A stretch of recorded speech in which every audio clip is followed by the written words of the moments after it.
everyone. We're back again, your student success coaches at ATC. I am Crystal Edwards.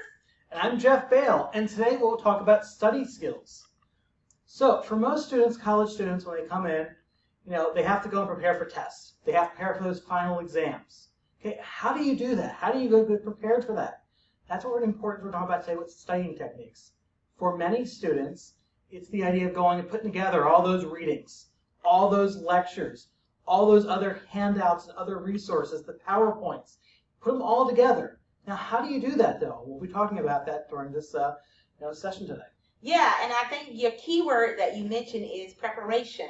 Mm-hmm. You want to ensure that you give yourself time to prepare. So let's talk about the big P word, procrastination. When you want to be a successful student and do well on an exam or test, you want to ensure that you do not procrastinate in your studying. So you want to decide. You want to decide what times you are available to study. If your studying habits align with what's going to be on the test, how long you should study, which days you should study, you want to ensure that you're not waiting to the last minute. I've done it before, waiting to the last day, the last night, or the morning to study for that exam. If you really want to be proactive, then you schedule out your studying time.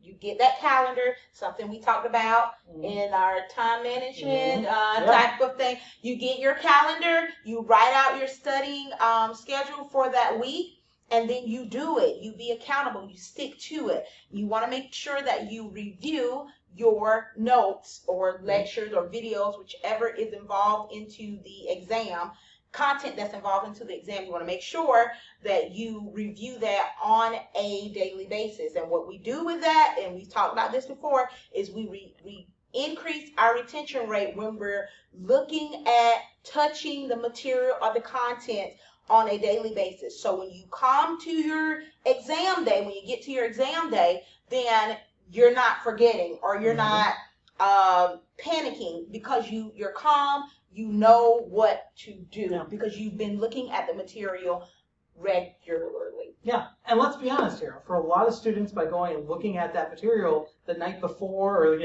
hour before the test, are you really remembering? You're going to go and have your sweaty palms. You're going to kind of go and just mix things up. In many cases, pressing the last second, doing that last second cramming, probably is actually going to be worse than not doing anything at all in some cases. Yeah. So you definitely want to keep that in mind. Now, some other things that you want to do is to actually go, when it comes to studying, make sure you actually have a proper area to actually complete the study. Okay, this means the idea of having a nice clear space. Now, what this means is for a lot of students, it's the idea of you might be at home, you may have siblings, you may have kids, you may have parents, you may have whoever else running around. Okay, you got to kind of go and clear yourself of those distractions. Maybe go into a quiet room, a separate bedroom, find some place to kind of, so you're by yourself, not hearing your spouse screaming about, you're taking out the trash, or the idea of, Sounds like you've experienced that. Of course. But the idea of, kids going and bothering you, or cats jumping on your table and meowing, things happen like that, and you kind of want to avoid that. So with the idea of clear space as well, you want to go and actually have somewhere where it's quiet, free from distractions. You don't want to go and be like, okay, study during that big game's on. Okay, you have the idea of your Clemson game's on or USC's game's on, and you're going and trying to study. If you're more focused on the game, it ain't going to work. You need to be free from those distractions.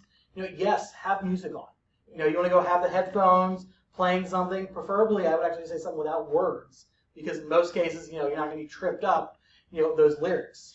If you have something that's a little more, just more instrumental, that's going to work out wonders for you and help you out. Yeah, and that's a good example, because even last night, guys, I was trying to study, and my daughter had her music on, and she was studying, and she was just singing, and I'm like, I cannot concentrate. I need a distraction-free zone. But if I were to have on some classical music where it's just kind of instrumental playing in the background, that's better for me. But those words, they really excite me. Then now I got into singing the lyrics, and I really wasn't concentrating on the content of what I needed to dive into. So yeah, it's important that you kind of lower your music, don't have anything on too exciting, so that you're calm, your mind is focused on the content that's presented before you. Yeah, you should have told your daughter to take out the trash. That's good. Thank you, Jim. Next time I'll do that. There we go. Yes. Let's talk about techniques. All right, there are particular techniques that you can use to study. With coaching students, I've learned that some students say, Miss Crystal, I really don't know how to study. I want to study, but I don't really know how to. So how do you study? One, you want to ensure that you have a good note-taking method. You have a note-taking method that intertwines with your learning style. So let's just say when you are present in a lecture, whether that be virtually or face-to-face, then you want to make sure that you are using a note-taking method that aligns with your learning style. So if you are a list-based person, like you like to make lists and check them twice, then do that for studying. Make a list on what you need to study. Once you've studied that topic or that content, scratch it off. That's aligning with your learning style.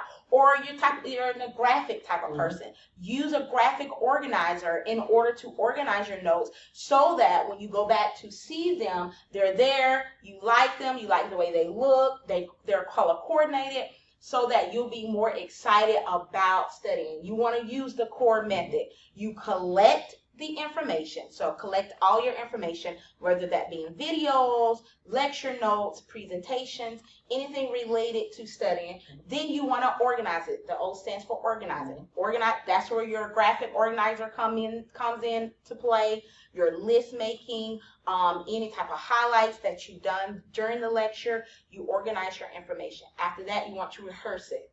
Okay, you rehearse it by, one, maybe getting a partner or a study group that you can study with, right? Involve yourself into class discussion. Talk about the material. The more you talk about it, the more it is intertwined into your mind, the more you're more amped to remember it on an exam, right? And then the E. The E stands for getting feedback, engaging with your content. So you want to ensure that you evaluate. That's what the E stands for, evaluate. If you miss a question or you don't quite understand, go to your instructor, ask him or her, I don't quite understand this, or I don't know why I missed this question. So you want to make sure that your studying habits, you evaluate them to make sure that they actually are effective. Okay, another good thing is the idea if you actually want to go and have study groups, for the idea, partially for the accountability. Because if you're going, you're working with somebody, you're actually going and having a time scheduled to meet to do that, which will actually prevent you from procrastinating and waiting until the last second. So it's kind of good to go and work with somebody. You can kind of go, share ideas off each other, kind of just work together that way. And like I said, keep yourself accountable and have that other person to help you out.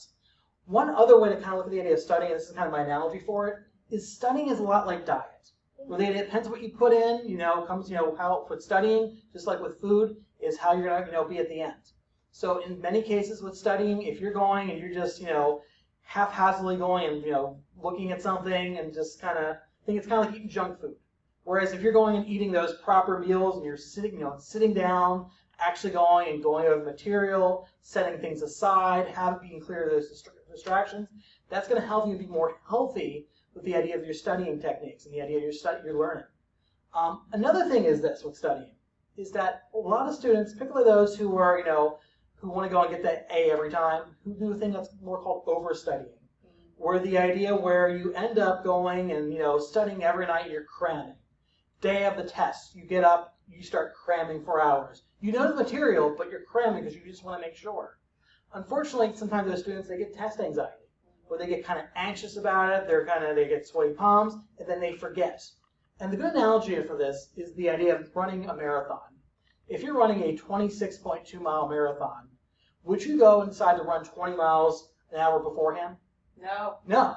So it's the idea for some people when the idea of studying, if you're cramming that last second, particularly if you know that material and you've been, really, obsessing over it for, the last, couple days, weeks, or months, you might end up, mentally wearing yourself out so that you're unable to, properly perform in the test. Yeah, I've seen this, Jeff, with nursing students, because one, if you're in the nursing program, you know, one, that it's highly competitive, but two, it's a lot of material to take in. It's a lot of lecture notes, lab notes, that's related to the content that could be on an exam. So and I've known nursing students to study 5 and 6 hours a day, and rightfully so, because they want to put in the time to be good nurses in the future. But I think what you said is taking it very slow, implementing time slots within your day that you use just for studying, and then taking a break from that. It's important that you take a break. Yeah. Yes, take a break from that, and then give yourself rewards and come back to it. Because if you do get a overload on that, there is a possibility when the exam day comes, you will be frustrated because you won't know it. It's like, I know it, but I don't know it. So just make sure you take it slow, guys. You implement time slots within your calendar and schedules to study, but you don't overdo it. Yeah. But also, don't underdo it either. Yeah. You know, don't go and say, okay, I'm going to go and look at this for 5 minutes and that's it. Yeah. You know, make sure every day you have a class, you know, you're taking those notes.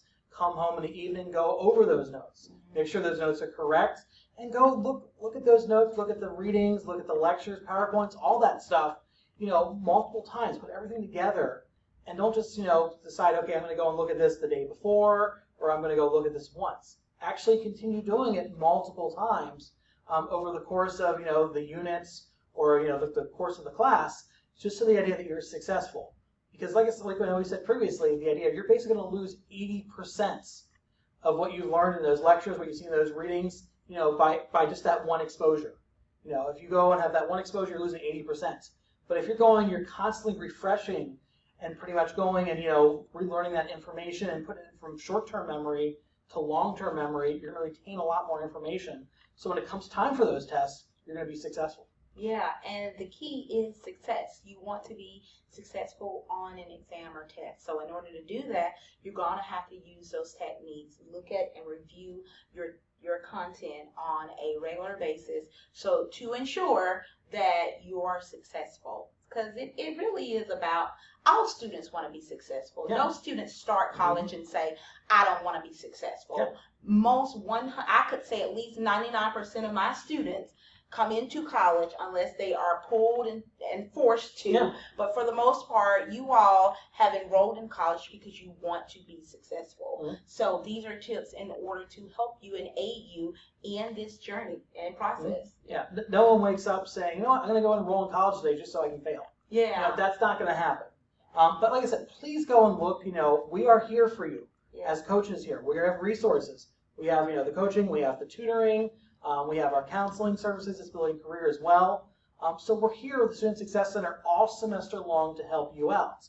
So please, we're here, you know, on campus Monday through Thursday from 8 to 4. We also have the online hours on Monday through Friday. So please feel free to reach out to us. We are more than willing to help you out. So if you need help with studying, time management, or any other of the workshops that we have done, you know, we're here to help you out.